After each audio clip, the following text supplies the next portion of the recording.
Graça e paz, eu sou Manuel Costa, estamos aqui em mais um momento de fé, trazendo a palavra de Deus até o seu coração. Palavra de hoje que está no livro de Ruth, capítulo 4, versículos do 13 ao 15, que diz assim: Assim tomou Boaz a Ruth, e ela lhe foi por mulher. E ele entrou a ela, e o Senhor lhe deu conceição, e teve um filho. Então as mulheres disseram a Noemi: Bendito seja o Senhor, que não deixou hoje de te dar remidor, e seja o teu nome afamado em Israel. Ele te será recreador da alma e conservará a tua velhice, pois tua nora, que te ama, o teve, e ela te é melhor do que 7 filhos. Louvado seja Deus! O processo, na verdade, não está te atrasando, está te tornando sustentável para o que há de vir para a sua vida. O resgatador não chega no momento da dor, ele se manifesta no momento da maturidade do processo. Se você quer aprender a conviver com Deus, você vai ter que passar por esses momentos de maturidade espiritual na sua vida. Nesse livro de Ruth, Boaz não entra na história como resposta imediata ao sofrimento dela. Ele já existia, já era parente redentor, já tinha os recursos, mas não aparece até que algo invisível seja estabelecido. A fome precisava acontecer, a perda precisava expor a fragilidade, o retorno precisava reposicionar. E a decisão de Ruth precisava alinhar tudo. O texto não apresenta Boaz como alguém que surge para resolver um problema. Ele aparece quando o cenário já foi preparado para que a redenção não seja apenas possível, mas que seja legítima. E aqui está o primeiro nível dessa revelação. Redenção na cultura hebraica não é um impulso, é legalidade. O Goel, resgatador, não podia agir de qualquer forma, de qualquer maneira. Existiam critérios para isso acontecer. Ele precisava ser parente próximo, precisava ter recursos, precisava estar disposto, precisava respeitar a ordem dos processos legais, e Boaz cumpre todos. Mas tem um detalhe que quase ninguém percebe, né? Ele só age depois que Ruth se posiciona no lugar certo. Não foi no campo, não foi na fome e não foi na necessidade. Foi na eira. E a eira não é um cenário comum, um cenário aleatório. É o lugar onde o trigo é separado da palha. Aqui está um código escondido. Antes do resgatador agir, o processo de separação precisa acontecer. Ruth não encontra Boaz apenas como provisão, ela o encontra depois de atravessar um ambiente de exposição, risco, vulnerabilidade, né? Ela passou por exposição. A eira representa um ponto crítico. Ali as intenções são reveladas. Ali entidades são testadas.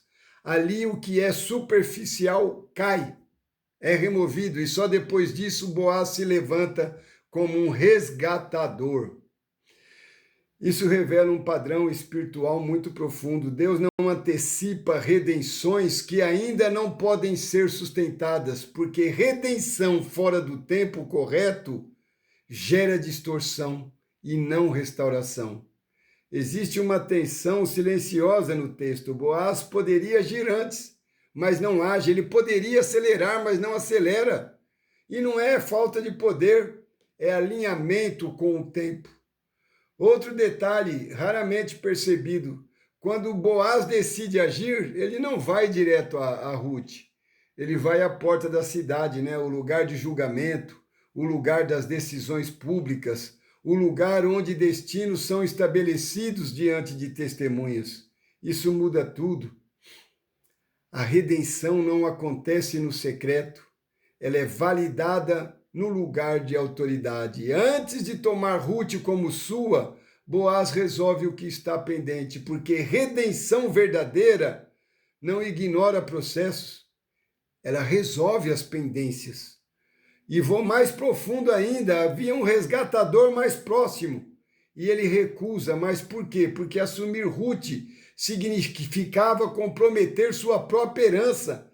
E aqui existe um princípio oculto. Nem todo aquele que tem o direito de resgatar tem a disposição de pagar o preço.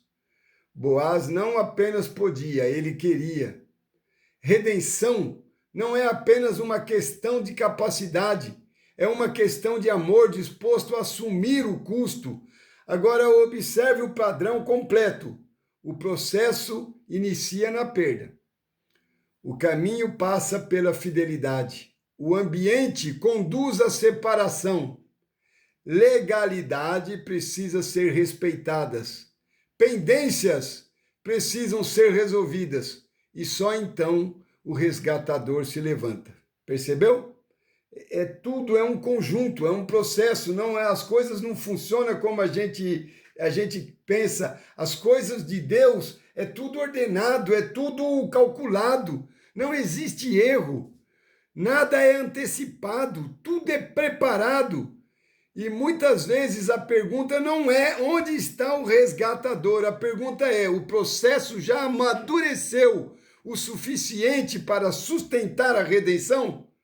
Porque aquilo que Deus está preparando não é apenas uma saída para a sua situação, é uma transformação que precisa ser sustentada depois que chegar. Você tem que manter aquilo. Nós temos que caminhar sempre para frente, não podemos viver na mesmice diária. E quando chegar a tua vez, a maturidade espiritual chegar na sua vida, você vai ter que ser sustentada por essa situação. E se vier antes do tempo, você não carrega, você não suporta, você perde. Então entenda que tudo tem o tempo certo para acontecer. Nada vem fora do tempo, nada sai fora do controle de Deus. O resgatador, ele não demora. Ele respeita o tempo que se torna capaz de permanecer naquilo que ele vai restaurar. E se Deus está restaurando a sua vida, está restaurando o seu casamento, está restaurando a sua filha, está restaurando a sua vida financeira, não afete o processo querendo pôr as coisas fora do lugar conforme a tua vontade. Deixa Deus trabalhar. Tudo tem o tempo certo para acontecer. E quando nós tivermos maturidade espiritual para entender sobre essas coisas, a nossa vida flui, tudo desencanta, sabe? Sai aquele peso e as coisas começam a acontecer, começa a se movimentar para que as nossas lutas terminem em vitória. Amém? Deus abençoe a todos. Paz, saúde e prosperidade. Até a próxima, se o Senhor assim nos permitir. Amém? Deixe seu amém nos comentários e que o nosso Deus seja louvado para todos sempre.